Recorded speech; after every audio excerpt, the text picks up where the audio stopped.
আসসালামু আলাইকুম। Hello everyone, কেমন আছো সবাই? আশা করছি সবাই অনেক বেশি ভালো এবং সুস্থ আছো।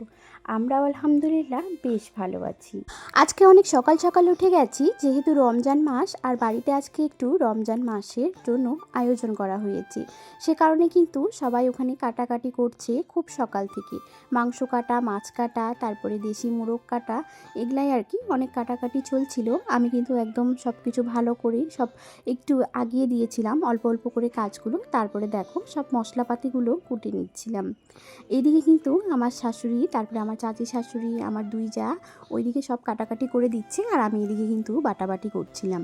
প্রথমে গরম মশলা সমস্ত রকমের গোটা মশলাগুলোকে গুঁড়ো করে দিয়েছি। আর এদিকে দেখো এখন কিন্তু নিয়ে নিয়েছি আদা রসুন পেস্ট করার জন্য। একে একে আদা রসুন পেস্ট করছি, আর আমার চেহারা দেখো একদম 12টা বেজে গেছে। ওই সকাল থেকে সব কিছু করতে করতে লঙ্কা টঙ্কা নাড়তে নাড়তে কখন যে চোখ মুখের অবস্থা এমনটা হয়ে গেছে বুঝতেই পারিনি। এদিকে কিন্তু সব কিছু করছি আর ছিটকে ছিটকে একদম ফিল্টারে পড়ে যাচ্ছিল। তো যাই হোক, আমি এদিকে সমস্ত মশলাগুলো রেডি করছিলাম। আমার হাজব্যান্ড কিন্তু চলে এসেছিলো সমস্ত ফলমূল নিয়ে আর কি। আগে যেহেতু বাজারগুলো সব করা হয়ে গেছে, শুধু ফলমূলটা আনা হয়নি, কারণ ফল আগে আনলেই নষ্ট হয়ে যাবে সেই কারণে। এদিকে কিন্তু শাশুড়িমা একদম বলে দিয়েছিল যে পান সুপারি জর্দা সব আনতে হবে। দেখো তো কতগুলো পান সুপারি জর্দা নিয়ে এসেছিলো। তারপরে আমি বাইরে চলে এসে দেখি আমাদের সমস্ত কিছু কাটা হয়ে গেছে, তার সাথে সাথে হালকা একটু আমিও করেছিলাম। এদিকে কিন্তু আমার বড় জা এখন মাটির উনানে মাছ ভাজতে দিয়েছে, আর আমি দেখো সমস্ত কিছু রেডি করে দিচ্ছিলাম।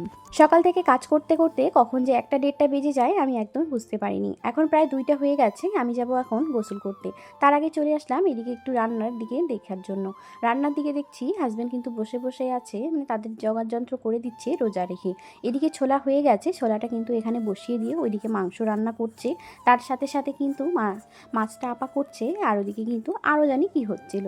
আমি আসলাম স্নান করে এসেই কিন্তু প্রথমে আগে বেডশিটটা চেঞ্জ করে নিলাম, যে বাড়িতে আজকে অনেক আত্মীয় আসবে, প্রায় 200-250 লোকের বাজেট, সে কারণে কিন্তু অনেক আত্মীয় স্বজনও আসবে, তার সাথে পাড়া প্রতিবেশী তো আছেই আমাদের। তো দেখতে পাচ্ছ সমস্ত খেজুর টেজুর এখানে কিন্তু ফলমূল সব রেডি করানো হয়ে গেছে, কারণ একটু পরে কিন্তু এই সব কিছু লাগবে। আমি কিন্তু ভালো করে দেখছি যে সব কিছু ঠিকঠাক আছে কি না, কারণ এগুলো কিন্তু পরে আমাকেই দিতে হবে। তো দেখতে পাচ্ছ কতগুলো ফল রেখে দিয়েছি, তার সাথে কিন্তু এখন ইফতারের আজান দিয়ে নিয়েছে এখন সবাই কিন্তু।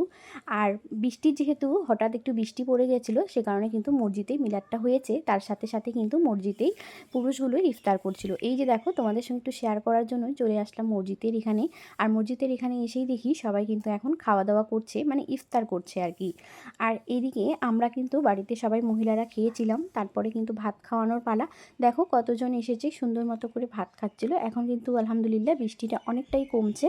তো আমাদের বাড়িতে যেহেতু অনেক আত্মীয় এসেছে, সে কারণে কিন্তু আমি অত ভালো করে ভিডিওগুলো নিতে পারিনি। আমি তাদের সঙ্গে একটু বেশি ব্যস্ত ছিলাম, কারণ গল্প সল্প করতে, আর আত্মীয়গুলো যেহেতু এসেছে সে কারণে খাওয়া দাওয়া সমস্ত কিছু কমপ্লিট। রাত 11টা বেজে গেল।